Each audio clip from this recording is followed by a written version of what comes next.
Assalamu alaikum. My name is Afaq Ahmed. I'm the student of project management in the Institute of Management in Sciences Peshawar. And actually, this is my academic presentation, and I hope you guys will also like it and it will be useful for you guys. So let's start with the introduction. Burj Khalifa was the highest point attained by skyscraper engineering, and it's located in Dubai, UAE, and its earliest name was Burj Dubai before 2010, and its total height is 829.8 meter, and it has 163 floors.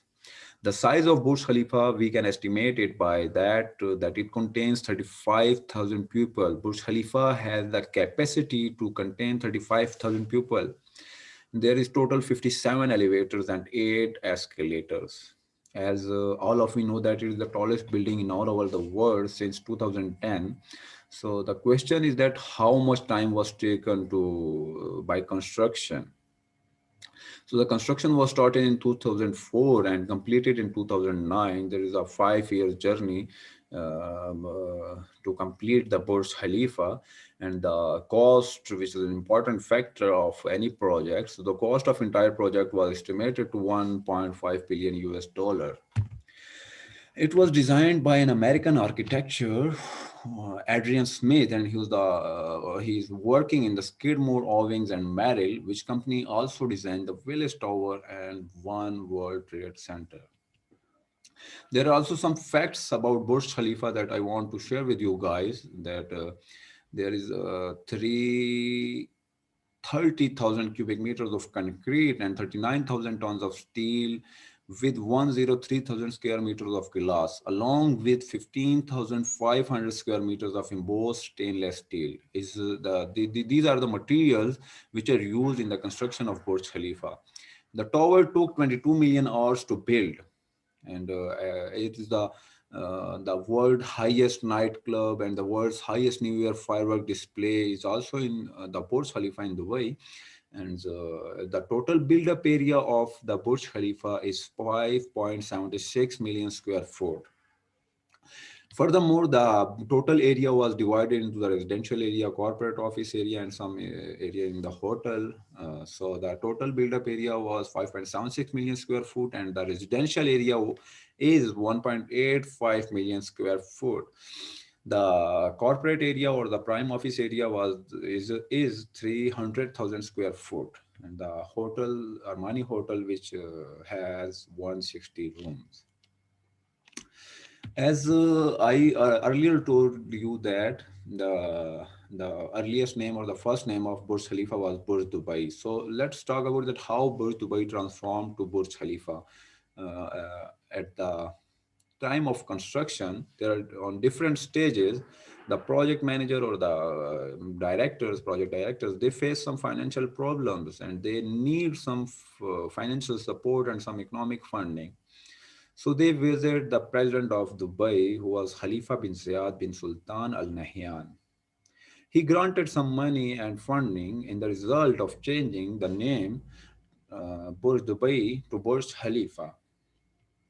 And let's talk about the skyscraper journey, that how journey of skyscraper begins and how Burj Khalifa and how the journey of skyscraper stop at Burj Khalifa.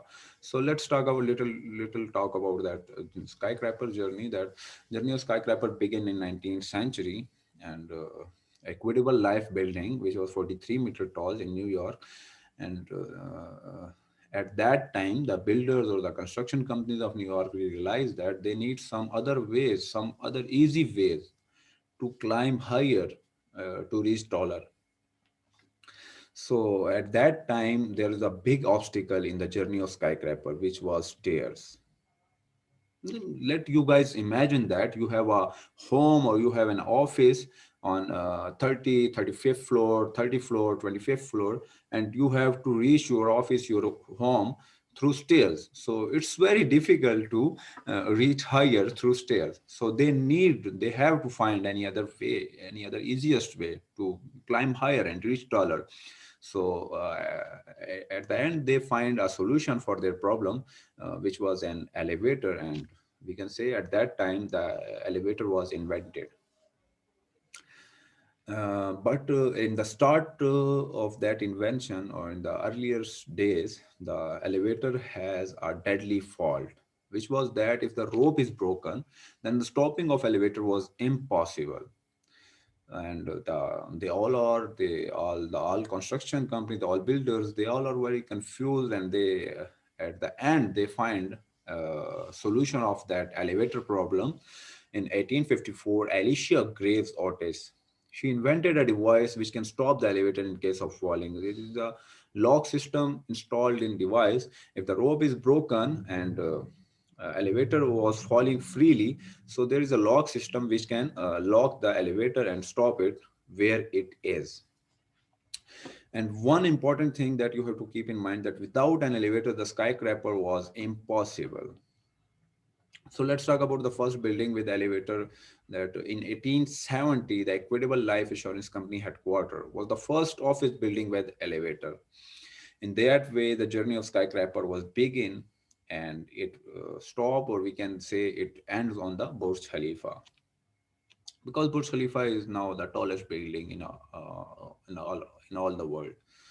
So there are also some inventions of skyscraper engineering after the invention of elevator. So the first one is Equitable Life Insurance Building, which was 43-meter taller, and second Fuller Flatiron, and then United Nations headquarters, after a World Trade Center, Sears Tower, Taipei 101, and Burj Dubai, which is known as Burj Khalifa. So these all are the inventions of skyscraper engineering. They step by step they reach taller, and at the end they end on Burj Dubai. Now let's we have to back on our topic. So let's talk about the construction of Burj Khalifa, how it's construct, and who construct, which company constructed. It was constructed by the joint venture of three companies. One was the Samsung CNT from South Korea, Arab Tech from the UAE, and the Basics from Belgium. These three companies combinedly construct the Burj Khalifa. The skeleton Burj Khalifa was the combination of the best of steel and stone, because they are going to construct the tallest building, so they need something best. They didn't compromise on the quality, or they need something different from all over the buildings, or from all over the materials they are using in other buildings. So the foundation was designed to support the total weight of building, and the foundation contains 45,000 cubic meter of concrete and more than 11,000 tons steels. These are used to construct the concrete and steel foundation. In the whole building, they use 30,000 cubic meter of concrete and 39,000 tons of steel bar. But only in the concrete and steel foundation, they use 45,000 cubic meter of concrete and more than 11,000 tons of steel. The tower built from the new invention of new version of steel columns and beams, which were more stronger than stone, because they have to invent, or they have to design something new, because they are going to construct the tallest building. So the skeleton was thin and light, and it was a new breed of buildings. There are a lot of different machines, cranes, pumps, and other different equipments and machines are specially designed to succeed that project, or to reach the end of that project. I have discussed that about the pump and the crane, that a pump of super high pressure of 40,000 with 200 bar pressure, and the diesel hydraulic cranes, which have shifted more than 63,000 tons over 45,000 hours. Let's talk about the structure and design of Burj Khalifa. Also said the contract of the design of the world tallest building was awarded to the global leader in the ultra tall structure of the Chicago office of Skidmore, Owings and Merrill, with Adrian Smith as a consulting design partner. For the aesthetic and functional advantage, the modular Y-shaped structure was utilized to shape the structure core of Burj Khalifa. The tower is basically composed of three elements and arranged around a central core. The structure is with setbacks along each of its three wings, provides an inherently stable configuration for the structure. There is a 26 helical level decreases the cross section of the tower step by step when it's spiral skywards. And have a look on the picture that how is its structure, that it is decreases when it's spiral skyward. It is decreases step by step. And this design is was really helpful to reduce the wind forces on the tower as well as to keep the structure simple and foster constructability.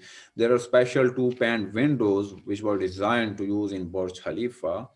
And the wall technology was amazing. They used the external wall technology through which the outside face reflect daily solar heat. And the wall is also coated with a thin layer of metal which deflects the ultraviolet radiation. The first pane was useless against infrared radiation, so the inner pane is also coated with silver, which keeps the infrared rays out. And there are different records set by Burj Khalifa, and the first one is the tallest existing structure, and the building with most floor, high residential apartments, the highest observation deck in the world, and building with world's highest occupied floor. uh, Different records set by Burj Khalifa, and there is also the highest nightclub in all over the world, on the highest floor, the nightclub on the highest floor, and world's longest travel elevator. So I hope you guys will like it, and it would be useful for you guys. It would be informative. Thank you so much for the for thank you so much to for listening me, and wish you best of luck in futures, and be happy, stay blessed. Thank you very much.